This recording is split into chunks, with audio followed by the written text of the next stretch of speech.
Menteri Keuangan Sri Mulyani akan menambah anggaran 10 triliun rupiah untuk perlindungan sosial atau Perlinsos yang terdampak pemberlakuan pembatasan kegiatan masyarakat PPKM di Jawa dan Bali. Anggaran itu akan disalurkan lewat bantuan subsidi upah BSU dan Kartu Prakerja.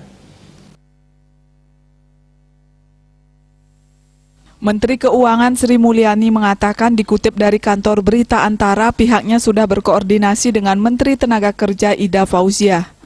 Tambahan anggaran sebesar 10 triliun anggaran akan ditujukan bagi 8, juta pekerja.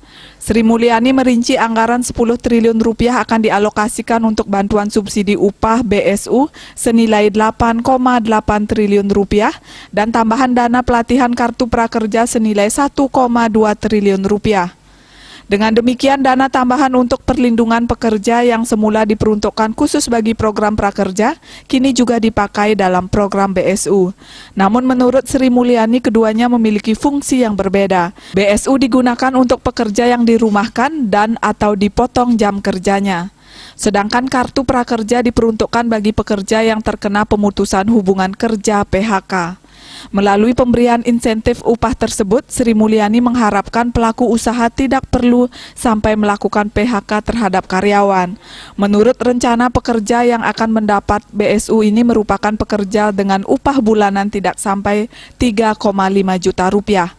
Para pekerja terutama di sektor non-kritikal yang tidak boleh beroperasi di tengah PPKM juga mendapatkan bantuan.